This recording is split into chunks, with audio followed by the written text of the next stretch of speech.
Hi, all of you, all the thousands and thousands of people watching live. I'm sure there must be. I mean, I can just bring it into existence just through sheer force of will. This is episode 126 at Mike White's podcast. We missed a week, but we didn't think it was important to talk about that first game because, you know, it's a pre-season friendly. So we're starting with the first game of the season against Everton, joined by KC. How you doing, mate? Yeah, not bad, thanks. How are you? Yeah, all good. A bit knackered, but then again, who isn't these days? Pretty much everyone seems to be tired. No, but to be fair, we're here now, and I'm looking forward to talking to the millions and millions of the Pods fans. Yes. Well, you know, it's probably good to start on a wrestling reference because that's been an interesting week too, but that's not for here. So yeah, 2-2 against Everton. Good start to the season after that, after getting beaten that friendly. Yeah.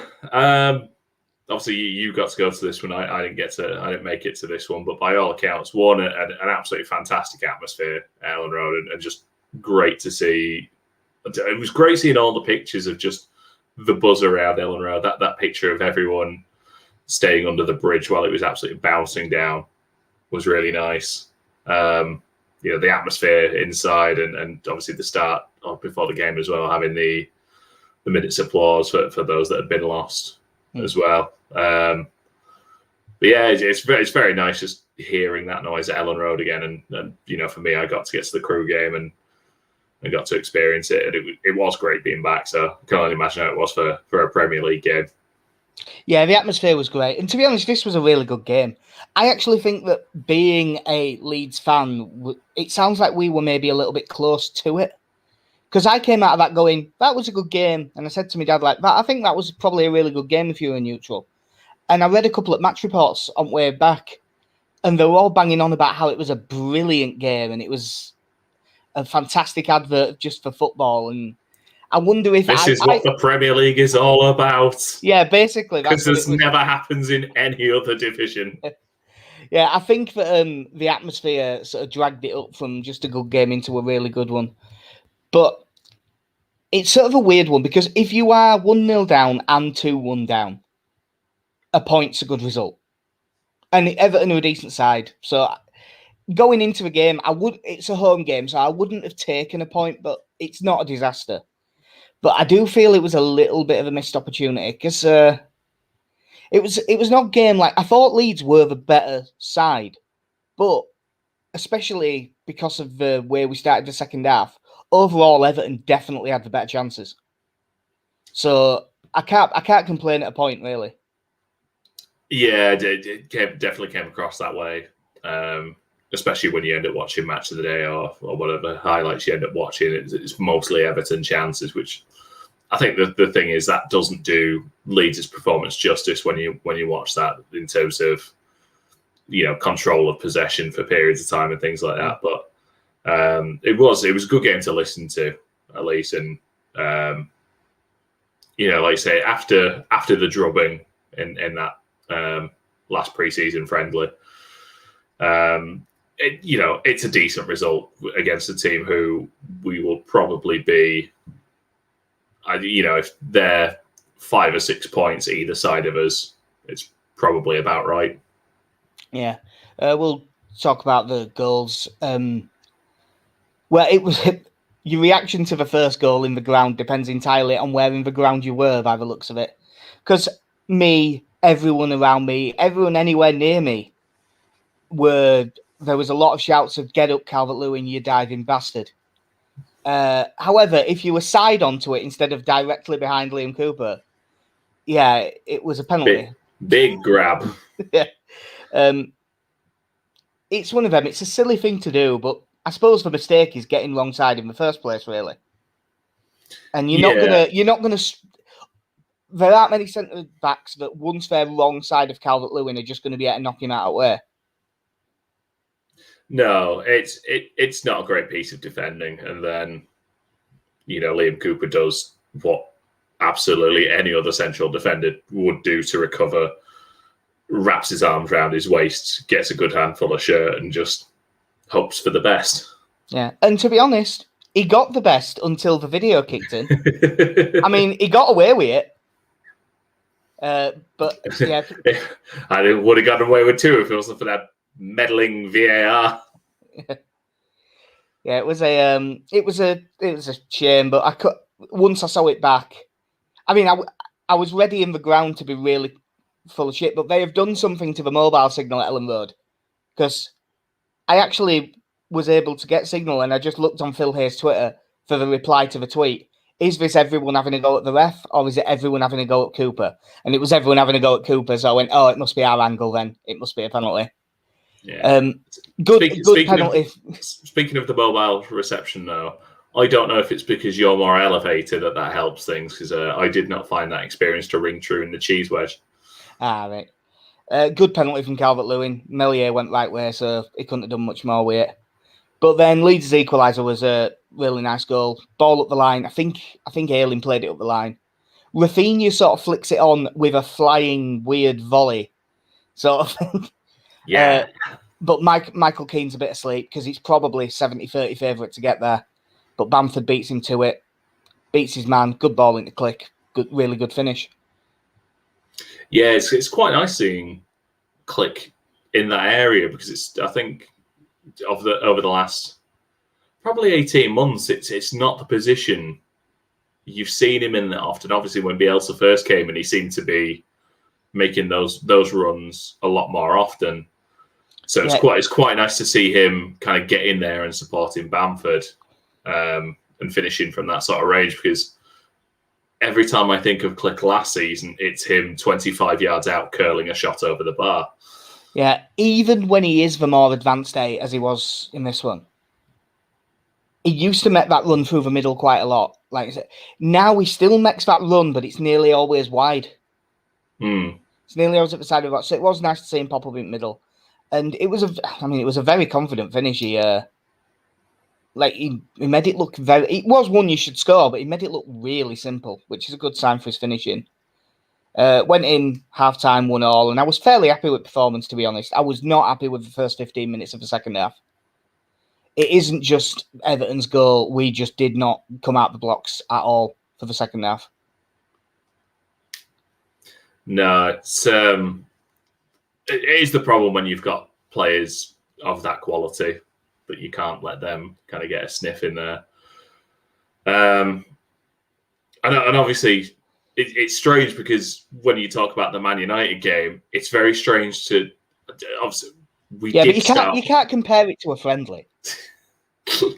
I mean, obviously, we started that half really well for the first 2.5 minutes, and then really dropped off. Yeah. Well, I say dropped off. Dropped off is probably the wrong term, because we were quite high up the field still. Yeah. I think that was part of the problem. So yeah, it's one of those things that needs to be addressing. But I think with the Bielsa team as well, for the most part, it's never been much of an issue. It tends to come out the blocks fairly well for the most part, but it's going to happen sometimes. Yeah, and the goal itself was a bit like Strauch makes a decent interception early on, and it just bounces back. That bit was unlucky, but I mean, you don't. It's really, really not something that you often associate with Stuart Dallas. This word, but I thought he was really lazy defending. Like Damari Gray, when he goes into the box, when he first picks up the ball, he's facing away from goal, facing the east stand. All Stuart Dallas needs to do is take a step forward and be tight to him, and there's no danger. And he stays away, gives him time to turn. And then, although he does try and close down the shot because it goes through his legs, it's too late by the time he's doing it. And he'll watch that one back and be a bit disappointed with it, I dare say. Yeah. Like you say, it's disappointing to allow someone sort of that much room inside the penalty area. And all it takes is get that yard closer, kind of shut that option down, and then force them backwards or back out wide. Yeah. But I must admit, I thought Damari Gray was a threat the entire time he was on the pitch. I don't know if it's just because he's been away, or whether he's done the Bamford thing and gained a yard by doing a load of fitness work, but he seemed quicker than he used to be, and he was quick before. But there was a couple of times where it wasn't so much running at players, he'd get the ball alongside a player and set off, and he just disappeared into the distance like the play. And he wasn't running away from really slow footballers. No, it's one of those. I think we've said before. Like he, at 1.8 million or whatever it was. It does not take a lot for him to be the signing of the season. You know, if you play well, 1 in every 3 games, you're worth it for that sort of price. Yeah. And I suppose he's come back now, having had, he went away, didn't really play either. So he's had a couple of years out now. So I suppose coming into a team and being given a chance from the opening day, he has got a bit of a point to prove. And I think typically the way that goes is either you get good performances from someone or you get the visual of someone who is trying way, way too hard and manages to mess everything up. And unfortunately, that's not what we got from it. Well, when it comes to the Crewe game, we'll talk about someone who seems to be trying really hard while also looking like he's not trying at all. Hang on, I'm putting together a short list. Yeah. But Leeds did manage to get back in it. Rafinha got his customary goal against Everton. It was probably his 7th shot at game. Rafinha didn't always manage to get everything right in this game, but he was always our biggest threat through the entire match. Everything was going through him. And it's a really good finish. Good. Cooper sort of a bit making up for his mistake a bit with a little layoff. It wasn't it's not like one of those assists where you're going, oh, it's about the assist, that goal. Because obviously it's just a layoff, but it's nice for him to get something to kind of make up for it. And Rafinha belts it into the bottom corner. It's a really good finish. Yeah, it took me to watch, because I think from side on, you don't realise how well he's actually hit that until I think you get a camera that's sort of right behind him. To really show how good of a strike that was and how unstoppable it was. Yeah, excellent technique. Our seat in the stand-upper couldn't have been better placed, but it was like a direct line, the far post, Rafinha, us. Yeah. So it was a great view to have of the goal. Both teams did try and win it. I thought Leeds, in the last bit, did look the more likely of the two. There was a lot said about the crossing to Bamford right at the end, because he did have a rate older Bamford, but I think if there hadn't been one given earlier in the game, I don't think we'd have been as up in arms about it. I don't think there was enough in that to give it, really. Yeah, I wasn't entirely keen of the chance of VAR for it, but you can understand why when one's been given, and I think this is the thing I still don't quite understand about VAR, is that how in the studio they looked and said that the referee needs to have a look at that decision for Liam Cooper, because it's blatant. Like, and I feel whoever's doing VAR should say, no, that's a penalty. Yeah. Like, how it's essentially going, well, I think it's a penalty, but you have a look as well. But then I don't think they ever want to fully overrule a referee. So they're like, overrule yourself. Like, just come on. It's like for the most part, there are reasons for it, whether it's just the positioning, whether you've not said, like you say, if you're on the side you were on, you didn't see it. I'm guessing chances are the linesman won't have seen it on that side. Yeah.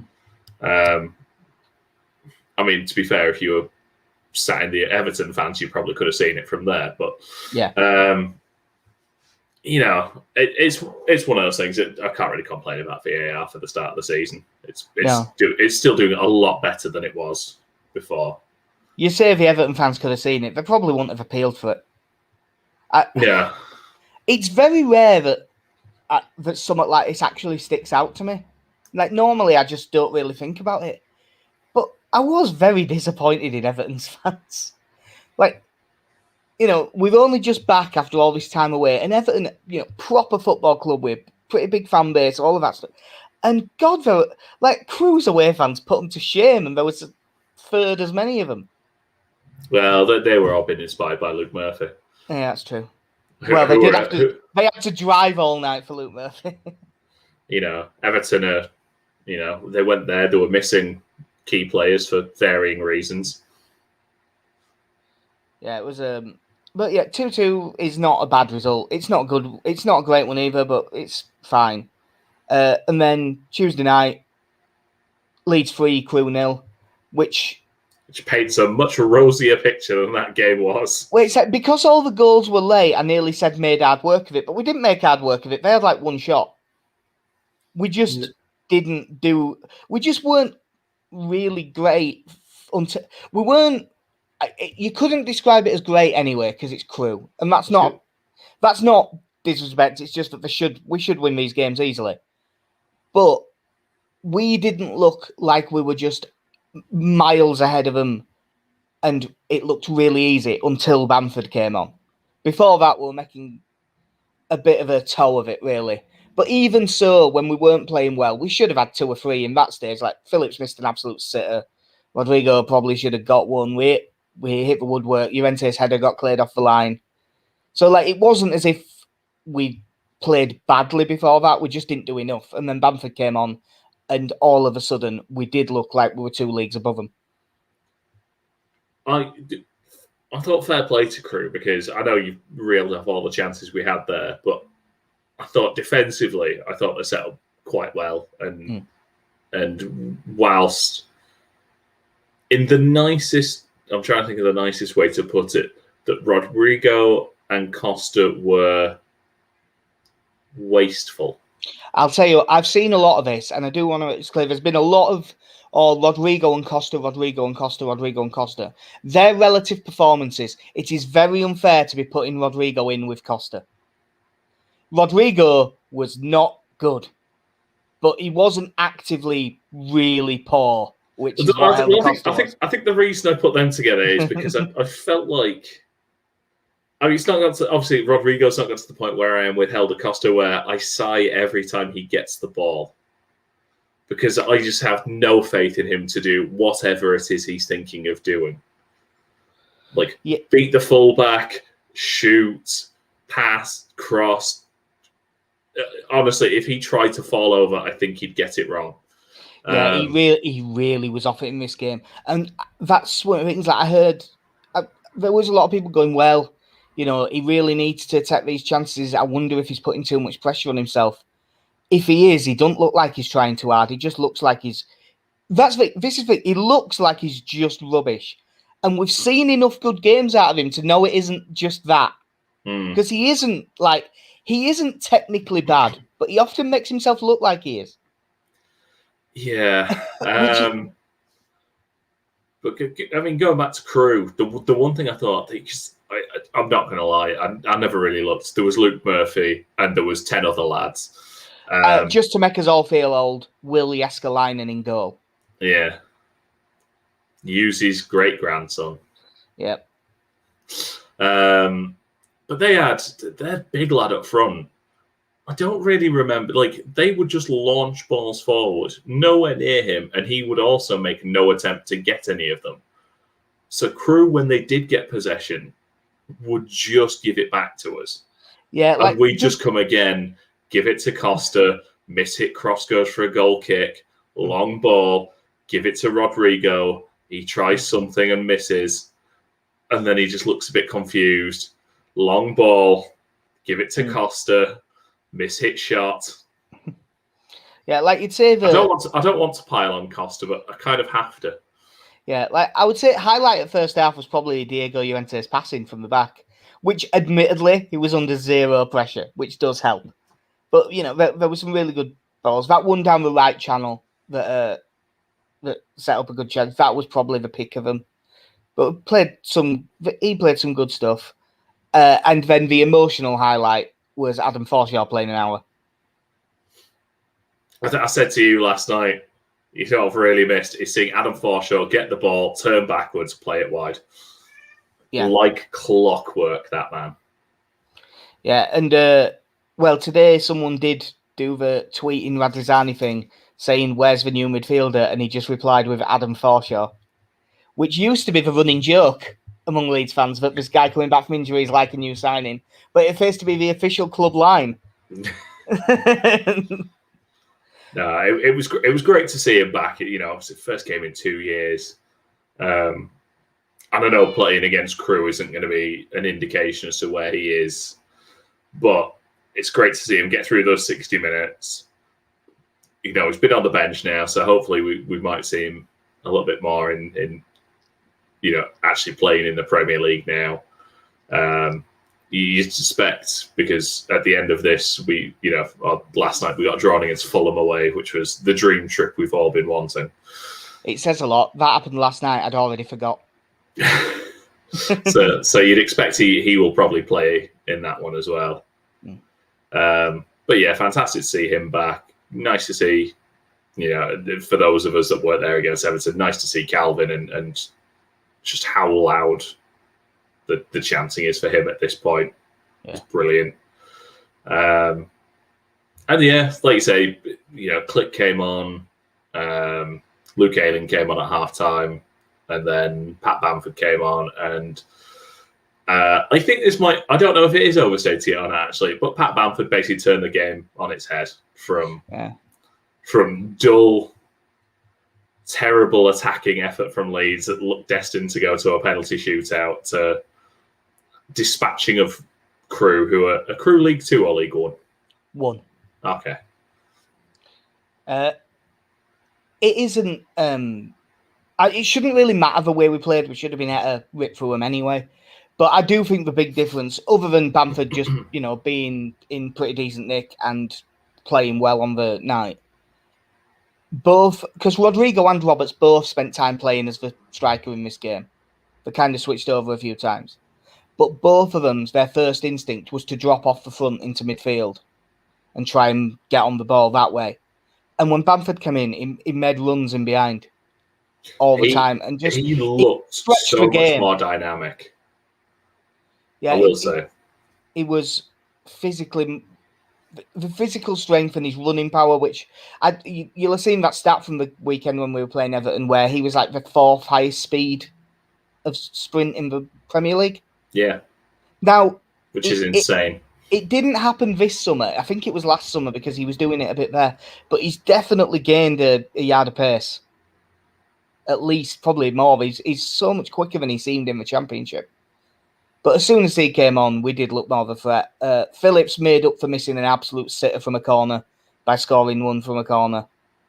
And then once it went 1-0, Crew couldn't just sit back anymore because the only chance they had was to get one. So a couple of goals on the counter. Just breaking through. Jack Harrison getting them both. Both really good finishes. First one, touch a look to it because he took a little bit long to do the chip. And it like clipped off the keeper's shoulder on its way in. Second one, he hit like a rocket. But like, it's weird when Bamford only played 20 minutes. Like Harrison was man at match. Like he was good right through. But Bamford was probably second. And to be honest, I wasn't far off giving Bamford man of the match. Like I said, I thought his running was so much more dynamic than either Roberts or Rodrigo showed in that, and just either creating space for people or getting into good spaces. And I do think Click helped as well. I thought he kind of calmed things down a bit in midfield. No, I mean, by the end, like I said to you, I think we were, you know, Stuart Dallas away from basically a starting 11. Yeah, we weren't a million miles off. I mean, I'd say it's good to see us take the cup more seriously, but I don't know if it was that, because Bielsa said all of these players were people that needed minutes. I think probably except Bamford, he probably wasn't planning on playing him. No, but it's what you know. We won't be taking this competition seriously, but I wouldn't mind seeing us progress a few rounds. Oh, it's one of them. If once in the League Cup, you only have to win like 6 games. So once you've got through this, you only need, if you get a couple of favourable draws, suddenly you're in the position where you have to start taking it seriously. Yeah, but we're playing in London next. Yeah, but last time we've won 100% of our last 1 games in London. What's that against Fulham? Yep, 2-1 win. Lovely. I'll take that again, please. Yeah. So yeah, good to be through. There's a couple of new contracts. Charlie Cresswell signed a new one, which I'm glad to see. He has looked really good. He stands out a mile in the 23s. So he is probably the 6th choice centre back at Leeds, but I think that there's time for him to move up that list. There's the 4 and There's Ayling. the 4, yeah. And Ayling. Yeah. And maybe Phillips. Dallas. Shackleton. Well, Dallas will be able to do it. But I'm glad to have the deal done. He's definitely played well enough to have earned a new one. Oh, I haven't put it in the list, actually, so I'll mention it now before we get on to the other new deal. Giancarlo Poveda Ocampo has gone on loan to Blackburn. Yeah, obviously much speculation about a change in relationship between him and Bielsa. Yeah. No, as to how much that's actually true or not, I don't know. But that's obviously the most speculated part about it. Yeah, I'm kind of hoping this will be the making of him because he needs to play football week in, week out. And but I mean, Blackburn did brilliantly with Harvey Elliott's development last season, but like, I don't think you can use that as a measuring stick because basically, I don't think Poveda's as good as him.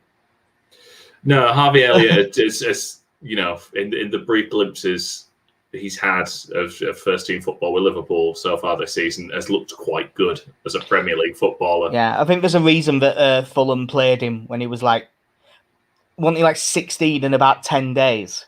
Yeah. No, I think we've both said it here that he's someone that I don't think there is any benefit to keeping him on the bench now. He's in his early 20s. Between in these 2 seasons, if he's made 15 substitute appearances, well, season and a half, I suppose, but it's maybe 20 at a push. But it's one of them where I think he's probably played like more games than you'd think. Well, I've just on his wiki it says 18 for Leeds, and that'll just be league. So it probably is around 20, but he's played a decent amount of football. But he needs to be first. He needs to be first choice somewhere, or at least be the first backup, where he is going to get plenty of football. Because at Leeds, he just ain't going to get it. And maybe if he has a season playing every week, it could be when he gets back, and that'd be the ideal. I think now, as much as you don't want to talk about footballers in this sense of them going elsewhere, but if you sit around at Leeds and you're not playing, and he wasn't really fit. He didn't feature that often for the 23s either, because we always had fairly good options there. Yeah. No, he got into that weird space that Jamie Shackleton was in last season, where they didn't play him in the 23s because he was like too senior for that, but he didn't really play for the first team. Yeah. So if nothing else, you want to go away, try and have a decent season. If not to try and get in the team here, then at least get yourself a move to play first team football elsewhere. The other new deal, which is the one everyone was expecting it, but I don't think everyone was expecting this length of deal. Bamford, new 5-year deal. 5 more years. 5 more years. I'm very pleased. He has more than earned it. Like he was outstanding last season. It was brilliant, and I mean it's a few months later than it should have been. But Bamford has been called up by England this afternoon. Yes, they've noticed the error of their ways and the fact that Ollie Watkins hasn't really started the season for Villa. No, he's a. I mean, I'm delighted. Although it doesn't seem. I will say it doesn't seem to have affected Jesse Lingard not playing. Well, I think that's the key difference. Jesse Lingard, I believe, came on for like 4 minutes of a game. So he couldn't say, I ain't picking him because he hasn't played. And I believe one of these games is against Andorra. So Bamford better start up front for that one. Oh, I can't wait to see Pat Bamford in an England shirt. Yeah, it'll be great because they've got 3 games, haven't they, over the break? So he'll definitely, he should get some form of cap. All we need now is Jack Harrison to get the call up as well. Yeah, it's a shame for Jack Harrison. Like, does deserve an international call up. It's just that there's loads of really good players playing in that position, and like really good players. Yeah, when you look at arguably world-class players. Yeah, you look at the person who featured in his position most during the Euros was Raheem Sterling.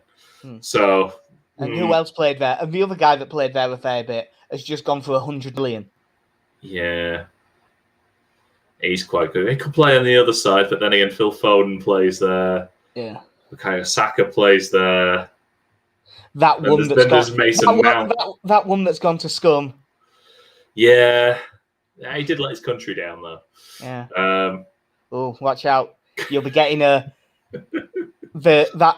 local MP. That Labour MP, Alex, is it Sobel? They'll be calling for you to be banned from Ellen Road. Yeah. You thick bastard. How to not help? You're a Labour MP. Don't say such stupid shit. You're just playing into the Tories' hands, you thick bastard. Look, I understand when twinned with, the abuse they came in for over the summer, it can seem unkind, but people made effigies and burnt them of David Beckham. Yeah, it was unkind. That was the whole point. It was meant to be unkind, but you're allowed to be unkind. Yeah. That's perfectly reasonable. It's anyone who's like, well, look at the players they're chanting about. It's like, Man United the Man players. United ones. Yeah, it's strange that we're not so bothered about Bukayo Saka. He's fine, nice young lad, plays for a terrible team. Yeah, I'm really looking forward to seeing Bamford play for England. It'll be great, and it's fully deserved. Well, we'll just come on to the last bit because we're flying through at a decent rate, luckily. Trip to Happy Place Turf Moor on Sunday. Bloody hell, I'll say pop culture. It's probably over a year old now, but it's a pop culture reference that you've made. I'm absolutely amazed. Only because I'll have seen it on Twitter at some point. Why is that like a reference to a song or something? No, it's just I believe it's a Radio 1 presenter who was a massive Burnley fan, went into I'm a Celebrity, and whenever he had like insects and stuff dropped on him, he would just go, Happy Place Turf Moor, Happy Place Turf Moor. Oh, I have no idea where it was from. Okay. I just know that phrase. Yeah. For this, pretty much their team news is copy and paste from last season. Yeah, this won't take long. They play 4-4-2. One of the strikers will drop off the front. It'll be whoever isn't Chris Wood. Because it could be Vidra, could be Ashley Barnes. I think Jay Rodriguez is still struggling injury-wise, so it probably won't be him. But one of them will drop a bit deeper. Otherwise, fairly standard 4-4-2. Strong centre-back pairing. Tarkovsky and Mings is a good centre-back pairing. Charlie Fucking Taylor will play left back. The disappointing news... Nick Pope's a good goalkeeper. Yeah, the disappointing news for us is that Bailey Peacock-Farrell is not playing for them anymore. Well, he's out on loan, isn't he? So I can't do my prediction last year of saying the score unless Peacock Paley Farrell. That's new. Unless Bailey Peacock-Farrell plays, and then it'll be 4-0. And it was. It's very similar. We'll be 3-3-1-3, which we were against Everton anyway, because Richarlison pushed right up alongside Calvert-Lewin. Theirs is a slightly different version. It's a bit simpler, really. Their wingers will stay high. The midfielders will stay deep. It's very uncomplicated, but when you make it 4-2-2-2. Yeah. When you make it uncomplicated, you do also have less things that can go wrong. So because it's not as complex and everything, each player just can focus on the job. And for the most part, they've got players who will do their job to a decent level. I didn't even realise that they ended up 17th last season because everyone was so far clear at relegation zone that I sort of forgot. You forgot there was a 17th. Yeah, because they were like 12 points clear or something. Yeah. It was between them and Southampton for 17th, if I remember rightly. It was, they didn't have a strong finish to this. Did we beat them 3-0? It was 4-0. 4-0. That was it. Rodrigo came off the bench and had a fantastic performance, didn't he? Yeah, he played as a striker and looked really good. Scored 2 goals. Click got 1. and I don't remember what the fourth goal was. Bailey Peacock-Farrell picked one up, turned around and kicked it into his own net, and then realised he'd gone the wrong way. Yeah, I think because Clicks was from distance. Jack Harrison got the other one. Yeah, it's good luck, Jackie. Yeah. But yeah, this is it won't be as easy as it was in the 4-0 because once they knew they were safe back end of last season, they really played some awful stuff. They just stopped. They won't be making it that easy this time. You wouldn't expect. I'm just trying to think changes wise from the Everton game. Can't really see any. No, I'd be surprised, to be honest. I think we'll stick to the midfield partnership of Click and Phillips and Click, and Dallas will go. Where will Dallas go to right wing back? He'll be right wing back with a Firpo at left wing back. Yeah, and obviously depending on where the ball is, one of them will tuck inside a fair bit and stuff like that. Mostly Dallas, because Firpo doesn't tuck in; he makes aggressive runs inside and just ends up in the number 10 position. He hasn't had the best start, Firpo. He's looked a bit suspect when people run at him, to me. Which is why I was quite glad I never really saw anyone run at him in the Scum game. Well, their second goal, the one that Ayling didn't clear off the line before he has the shot, it was a very simple turn and he made Firpo pretty much fall over. Well, yeah. But again, that was only a friendly, so don't count. It's sort of it's an odd one with Burnley. He rattled the post against Crewe, though. Yeah. It's an odd game, the Burnley one, because on paper, I definitely think we should beat him. And normally I'd be worried because we look less good playing the three at the back, but the way we played against Everton, I thought we looked quite good. So I'm a bit more confident going into this one than I normally would be. No, I feel quite good. I think coming off a decent result against Everton, Pat will have his tail up now and score 7 or something. I don't know. He's just dead good. Yeah, obviously, me and Tarkowski are a good partnership, and Tarkowski's quite a good defender. I don't rate Ben Mee that highly, but he works for what they do pretty well. But I'd back Bamford against either one of them, especially if you can get one-on-one against Ben Mee.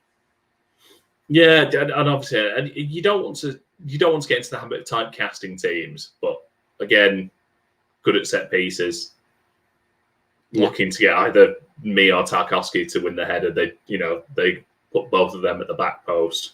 And Chris Wood is, he's a good Premier League striker. And to be honest, if depending on how far up the pitch you can get, Charlie Taylor is very good going forward. Yeah. And when he's going, he does supply a lot of crosses in for them.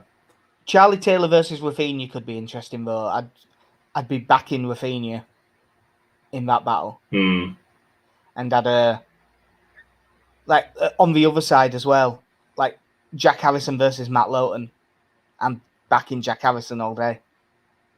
Yeah, I mean the other side of that is I'd be interested to see how Dwight McNeil does, because he's probably going to be up against Stuart Dallas in that case. Yeah, and Dwight McNeil's a good player. Yeah, he's good, isn't McNeil? So what are we thinking? Sorry, I just realised that McNeil is the name of the courtroom drama show from Futurama. Oh, what say you, McNeil? So single female lawyer. Sorry, it's in there now. Yeah, I'd forgotten about that. So yeah, Melier in goal, back three. You would, although that's for change. Like Llorente came through his 45 minutes unscathed. So do you think he'll be back in? Because if so, Ayling will be right wing back. You would think. I don't know. It just occurred to me that was actually a really obvious thing, but I believe we're both quite sleep deprived. So I'm just trying to think whether he would go from giving someone 45 minutes to especially in a cup game, to 90 minutes in a Premier League game that same week. So do you think he's probably on the bench? I think he might still be on the bench. So Ayling, Strauch, and Cooper. Yeah. Yeah, you see, I could see it being. So it's kind of weird actually, because I could see a world where it ends up being like Ayling, Llorente, and Strauch or Cooper. Well, that wouldn't surprise me in as much as I know he likes having. Obviously, you've got Llorente, who's prone to have a bit of a wander out with the ball, and I don't think he's opposed to having 3 of those at the back.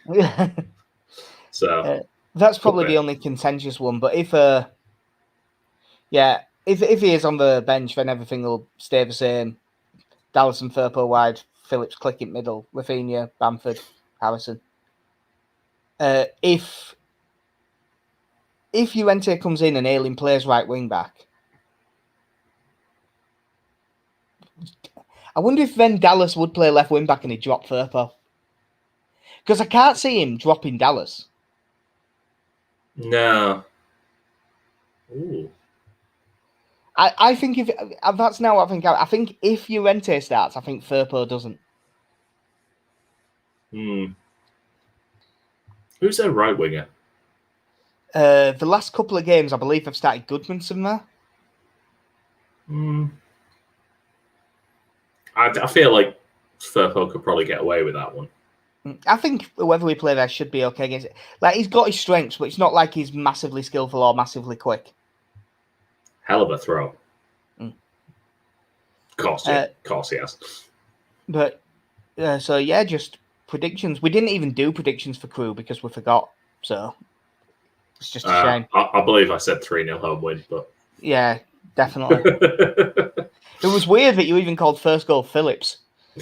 I am going to go... I'm going to go with 2-0 Leeds win. That's exactly what I was going to say, so I'm going to change to 2-1. Fair. Yeah. Hopefully we can win this, because I think everyone will feel better if we can get that first win in league sorted nice and early. Because it's not like it's like the way I was saying to my dad, because my dad was on about the start not being very good, and I just, well, year on year, that friendly was the same result as last year, and we lost at home to Everton. So year on year, we've improved. Yeah. And that's how that works. Of course, that logic will fall down if we don't get 4 points off Man City. Does that mean against Burnley we need to have a good first half like we did last year and a less terrifying second half than last season? Yeah. Well, it was a weird fun result, that, because that was right off the back of. It was literally off the back of Leeds cannot grind out a result. And then we ground out a win. Was that the first time we had Robin Koch at hold in midfield? Or was it around that first period he did it? Yeah, it might have been. I can't actually remember. All I remember is us just being backs to the wall for quite a while. Yeah. I was working during that. Was not happy. But yeah, 2-0 and 2-1. It should be a decent game. Hopefully a win. So long as we get a win, everyone will be happy. Because you don't want to go to Burnley and not come home happy. Because you're not going to be happy going there. I think the sheer act of leaving Burnley, regardless of the result, you'll be happy. Fair. Right, do we have else that we need to talk about? Because I didn't take any notes because I didn't have time to do anything. I just set up the computer and pressed live. I think we've covered everything. Cool. Well, in that case, that'll do us for episode 126 at Mighty White's Podcast. We're on Twitter at Mighty White's Pod, where the few of you that are watching live, I think most of you are.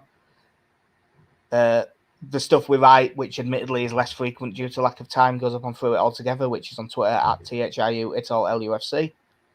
And we will be back, I would assume, after the Burnley game. Just say that. Yeah, after You're the Burnley always game. right then. I'm on nights next week, so I'm not sure when. AM no way. podcast. Yeah. I've no way of knowing. But yeah, so that'll do us. I've been Jack. See ya. I've been KC. Have a good one.